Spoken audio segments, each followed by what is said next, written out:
మీ business ఏదైనా మీ ఊర్లో promotion చేయాలంటే అది సుమన్ టీవీతోనే సాధ్యం. ఇప్పుడే సంప్రదించండి. రైట్, నమస్తే సుమన్ టీవీ. మనం పిఠాపురం నియోజకవర్గానికి సంబంధించి గొల్లప్రోలు మండలంలో ఉన్నాము. ఇక్కడైతే ఎండ చాలా ఎక్కువగా ఉంది. ఎండను సైతం కూడా లెక్క చేయకుండా భారీ ఎత్తున ఇక్కడ ఓటర్లు అయితే ప్రతి ఒక్కరు కూడా ప్రజలు స్వచ్ఛందంగా తమ ఓటు హక్కుని వినియోగించుకోవడానికి అయితే భారీగా క్యూ లైన్లు అయితే నిలబడి ఉన్నారు.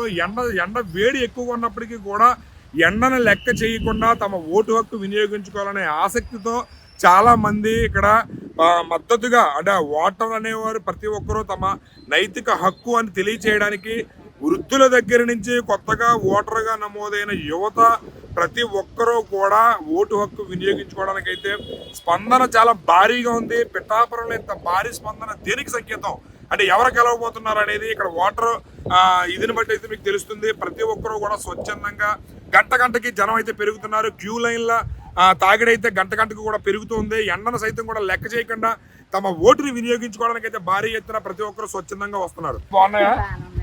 రెండు ఓట్లు కూడా ఈవీఎం బ్యాలెట్ కనపడిందా మీకు? వేసారు ఇద్దరికి రెండు ఓట్లు గుర్తారా? ఎవరు గెలుస్తారనుకుంటున్నారు? మీరైతే ఓటు వేస్తారు. చెప్పండి, మీరు ఫస్ట్ టైం ఓటు వేయడం ఎక్కడ? ఎలా అనిపిస్తుంది ఫస్ట్ టైం ఓటు వేయడం మీకు? ఎలా నాయకుని ఎన్నుకోవడం మాకు చాలా ఆనందంగా ఉంది సార్. అంటే ఓటింగ్ ఏర్పాట్లు అవి కూడా లోపల ఎలా జరిగాయి? చాలా బాగున్నాయి సార్. ఓటింగ్ జరిగింది, లైన్ లో బాగా అన్ని ఏర్పాట్లు బాగా చేశారు. ఎంప్లాయీస్ కూడా వాటర్ ఈవీఎం రెండు బ్యాలెట్ నెంబర్లు రెండు గుర్తులన్నీ కూడా క్లియర్ గా కనపడుతున్నాయా? చాలా క్లియర్ గా ఉన్నాయి సార్. మనకి ఓట్ వేయడం కూడా చాలా క్లియర్ కట్ గా అంతా ఏర్పాట్లు చేశారు లోపల. చాలా బాగుంది సార్. నువ్వు ఎలా ఫీల్ అవుతున్నావు ఫస్ట్ టైం ఓట్ వేయడం? చాలా ఎగ్జైట్ గా ఫీల్ అవుతుంది. మీ ఫ్రెండ్స్ అందరూ కూడా ఫస్ట్ టైం ఓట్ వేసే వాళ్ళు అందరూ కూడా మూకుమ్మడిగా అందరూ మాట్లాడుకున్నారా? మరి ఏంటి మీరు యువతకు చెప్పే సందేశం ఏంటి? మీరు ఒక యువతగా పెద్దవాళ్ళకి కానీ లేదా చాలా మందికి తెలియని వాళ్ళకి మీరు ఇచ్చే సందేశం ఏంటి? ఓటు గురించి ఏం చెప్తారు? ఓటు నమ్ముకోకుండా మనం ఒక నిజాయితీగా మనం భవిష్యత్తు ఆలోచన చేయాలి తప్ప తాత్కాలిక పథకాల కోసం ఇటువంటి వారి కోసం వేయకుండా మనం భవిష్యత్తు ఆలోచించుకుని ఓటు వేయాలని మేము చెప్పాము. మీకు నచ్చిన నాయకుడికి వేసారు ఓటు? ఖచ్చితంగా గెలుస్తారనుకుంటున్నారు? మీకు నచ్చిన నాయకుడు ఎలా ఫీల్ అవుతున్నా ఫస్ట్ టైం ఓటు వేయడం? మరి ఏంటి ఏం చెప్తాను ఫస్ట్ టైం ఓటు వేయడం ద్వారా ఏం చెప్తారు అనుకుంటున్నాం? సంక్షేమం కాకుండా డెవలప్మెంట్ గురించి కూడా అందరూ ఆలోచించాలి. మరి మీ ఇంట్లో వాళ్ళు అందరికీ కూడా నువ్వు చెప్పావా? మా ఇంట్లో అందరూ ఎడ్యుకేటెడ్. ఓకే, అందరూ కూడా ఇప్పుడు ప్రజలందరూ ఇంతమంది భారీ ఎత్తున ఓటింగ్ ఎప్పుడు కూడా లేదు, ఈసారి ఇంత భారీ ఎత్తున జనం వస్తున్నారని చెప్పి అంటున్నారు. దీనిపై మీరు ఏ విధంగా ఫీల్ అవుతున్నారు? ఫస్ట్ టైం కదండి, నాకు పెద్దగా తెలియదు. ఫస్ట్ టైం చూడాలి. ఇప్పుడు మీకు నచ్చిన నాయకుడు ఓటు వేయడానికి వచ్చారా మీరు? ఓకే, చూసారా కదా, యువత కూడా పెద్ద ఎత్తున మెయిన్ కొత్తగా ఓటర్ గా నమోదు చేసుకున్నారు. ప్రతి ఒక్కరూ చాలా ఆసక్తిగా ఓటు వినియోగించుకోవడానికి అయితే వస్తున్నారు. ఇక్కడ చాలా మంది క్యూ లైన్ లో ఎంతసేపు అయినా సరే వెయిట్ చేసి ఓటు వేసే వెళ్తాము అని చెప్పి ఎండను సైతం కూడా లెక్క చేయకుండా ఇక్కడ లైన్ లో వేచి ఉన్నారు. పెద్దవాళ్ళ దగ్గర నుంచి యువత దగ్గర నుంచి ప్రతి ఒక్కరూ స్వచ్ఛందంగా తమ ఓటు హక్కుని వినియోగించుకోవడానికి అయితే వస్తున్నారు. పిఠాపురం ప్రస్తుత ఎమ్మెల్యే అయినటువంటి పిండం దొరబాబు గారు ఉన్నారు. ఆయన ఓటు హక్కు వినియోగించుకోవడానికి పిఠాపురం నియోజకవర్గం అయితే వచ్చారు. చెప్పండి దొరబాబు గారు, ఎలా ఉంది ఇక్కడ పరిస్థితి? చూస్తుంటే వాతావరణం ఎలా ఉంది? ఈరోజు 5 సంవత్సరాల పాలనకి జగన్మోహన్ రెడ్డి గారు అతి చిన్న వయసులో ముఖ్యమంత్రిగా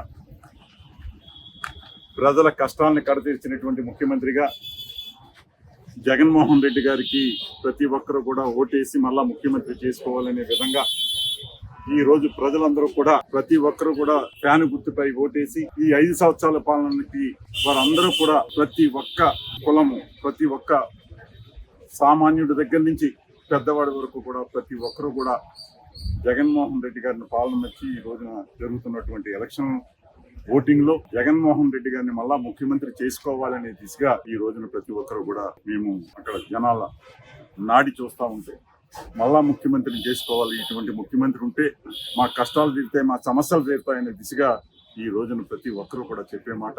అక్షరాల ఈ నియోజకవర్గంలో వైఎస్ఆర్ కాంగ్రెస్ పార్టీ వంగా గీత గారు అత్యధిక మెజార్టీతో నెగ్గటం ఖాయం. అలాగే సెలమల శెట్టి సునీల్ గారు ఎంపీగా నెగ్గటం ఖాయం అని చెప్పేసి తెలియజేస్తారు. ఇక్కడ ఒక వృద్ధురాలు అయితే వచ్చారు. వీల్ చైర్ లో ఓటు హక్కు వినియోగించుకోవాలనే తపనతో మరీ వచ్చారు. వీళ్ళని చూసి మనం ప్రతి యువత, ఇంట్లో ఉన్న ప్రతి యువత గుర్తుపెట్టుకుని ఇలాంటి వాళ్ళని చూసి మరి తమ ఓటు హక్కు వినియోగించుకోవడానికి ఖచ్చితంగా రావాలి. ఒకసారి చూద్దాం. ఏమా ఓటు వేసారా మీరు? కనపడుతున్నాయి గుర్తులన్నీ కనపడుతున్నాయా? కనపడుతున్నాయా? ఈవీఎం నొక్కారు, మీరే నొక్కారు, ఎవరన్నా నొక్కారా? మీరే నొక్కారు. గుర్తులన్నీ క్లియర్ గా కనపడుతున్నాయి. ఎంతసేపు అయింది మీరు వచ్చి? అరగంట వేసారు, ఓటు అయితే వేసారు. అలాగే నువ్వు అనుకున్న వాళ్ళు ఓటు వేసావు మరి? సరే, చూసారు కదా ఈవిడ ఆనందం. అందరూ సుఖంగా ఉండాలి, ఖచ్చితంగా ఓటు హక్కు వినియోగించుకోవాలని చెప్పి తమ ఆనందాన్ని తెలియజేస్తున్నారు. ప్రతి ఒక్కరూ స్వచ్ఛందంగా తమ ఓటు హక్కు వినియోగించుకోవడానికి అయితే రావాలి. ఖచ్చితంగా ఇలాంటి వాళ్ళని చూసైనా సరే ఇన్స్పిరేషన్ పొంది ఇంట్లో ఖాళీగా కూర్చుని లేదా టీవీ చూస్తున్న కాలం గడపొద్దు. ఈ ఒక్కరోజు మీకు అవకాశం ఉంది, ఖచ్చితంగా వచ్చి లైన్లో గంట అయినా 2 గంటలైనా 3 గంటలైనా నిలబడి మీ ఓటు హక్కు వినియోగించుకోండి. ఖచ్చితంగా ప్రతి ఒక్కరూ మీ వజ్రాయుధాన్ని ఈ టైంలో ఉపయోగించండి. కెమెరామెన్ సాయితో శ్రీనివాస్.